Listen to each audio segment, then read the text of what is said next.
Ahok sudah meminta maaf pemirsa, lalu akankah hukuman bagi Ahok bisa bebas? Kami sudah terhubung dengan mantan Ketua Mahkamah Konstitusi Muhammad Mahfud MD untuk membahas masalah tersebut. Selamat sore, Assalamualaikum Pak Mahfud.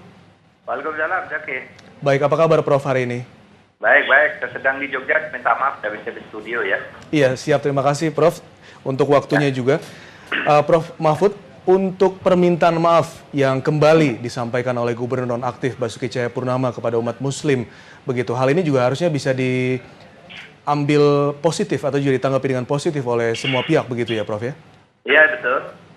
Iya. Namun untuk begini. Ya, silakan, Prof. Jadi begini, permintaan maaf dalam kasus Ahok ini bisa dilihat dari dua segi ya. Pertama dari sudut agama. Yeah. Kalau dari sudut agama, orang sudah minta maaf tuh lepas. Dan sudah dimaafkan, sudah lepas dari hukuman, dari sanksi. Artinya keadaan menjadi normal gitu ya. Itu hukum agama. Dan umat Islam kan sudah lama memaafkan, menyatakan memaafkan Ahok. Yeah. Tapi kalau hukum nasional tidak bisa begitu, Mas.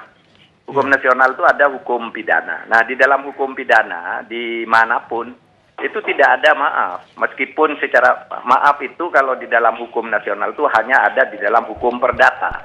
Nah, dalam hukum perdata itu kalau sudah ada kesepakatan untuk saling melupakan dan saling mengikhlaskan, selesai hukum perdata. Karena hukum perdata itu sifatnya personal. Tetapi kalau hukum publik seperti hukum pidana itu tidak boleh ada maaf gitu. Bukan hanya tidak dilarang, tapi tidak boleh, karena hukum pidana itu kalau bukan delik aduan itu harus diteruskan ke pengadilan, di mana yang berhadapan itu adalah pelaku melawan negara, bukan melawan orang. Nah, kalau dalam hukum pidana ada maaf, nanti setiap orang melakukan kejahatan lalu minta maaf. Tidak ada gunanya tuh pengadilan dan penjara kan. Dan nah, di dalam sistem hukum kita tidak ada. Halo, ya? Dan memang proses hukum pun harus tetap dilanjutkan begitu ya, Prof? Oh iya, harus tetap dilanjutkan berdasar Undang-Undang Hukum Pidana. Undang-Undang Hukum Pidana itu kan ada pasal 156A yang disangkakan kepada yang bersangkutan. Baik, Prof, untuk sidang perdana esok adalah agenda pembacaan dakwaan, dan kira-kira dakwaan ini akan apa saja yang ada dalam dakwaan dari yang disampaikan JPU untuk esok hari? Ya, menurut saya dakwaannya bahwa dengan dua alat bukti minimal yang dimiliki oleh penyidik, baik yang ditemukan oleh Polri yang kemudian diteliti ulang oleh kejaksaan, oleh jaksa penuntut umum, sudah cukup untuk menyatakan Ahok itu melakukan penistaan. Apa sih penistaan itu? Adalah semacam mengeluarkan kata-kata atau tindakan permusuhan terhadap agama tertentu, atau menyatakan sesuatu yang menyimpang dari ajaran pokok. Nah itu. Nah, kemudian ada niatnya apa tidak. Nah, itu yang harus dibuktikan. Nah, kalau itu sudah bisa dibuktikan, nanti kan lalu ancaman hukumannya, penuntutannya gitu. Baik.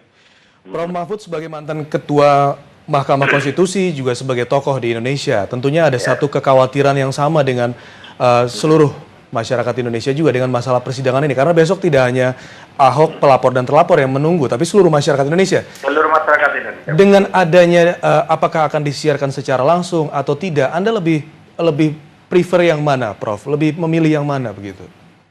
Kalau menurut saya disiarkan secara langsung juga tidak apa-apa. Karena begini ya, di undang-undang itu kan dinyatakan dibuka dan terbuka untuk umum. Memang ada yang menafsirkan terbuka untuk umum itu hanya terbuka ruang sidangnya.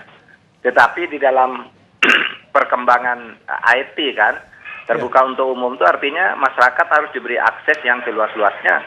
Itulah sebabnya dulu Mahkamah Konstitusi meminta sidang-sidang yang terbuka untuk umum itu disiarkan lewat televisi, dan kalau MK kan punya televisi sendiri dulu untuk disiarkan ke seluruh masyarakat Indonesia secara langsung. Tetapi silakan saja, karena itu tidak ada ketentuan yang pasti harus dibuka atau ditutup. Cuma istilahnya dibuka dan terbuka untuk umum itu tergantung pertimbangan hakimnya saja sebenarnya. Dan dibutuhkan kalau saya juga setuju dibuka, apa sih, kan tidak ada rahasia lagi tentang ini. Sudah terbuka semua, tinggal membuka formalitasnya aja di dalam sebuah persidangan. Baik, dibutuhkan kepercayaan masyarakat juga ya Prof ya, agar pada betul. Penegakan hukum di Indonesia. Profesor Mahfud, terima kasih banyak atas waktu Anda sore hari ini. Terima kasih Zaki, ya. Terima kasih.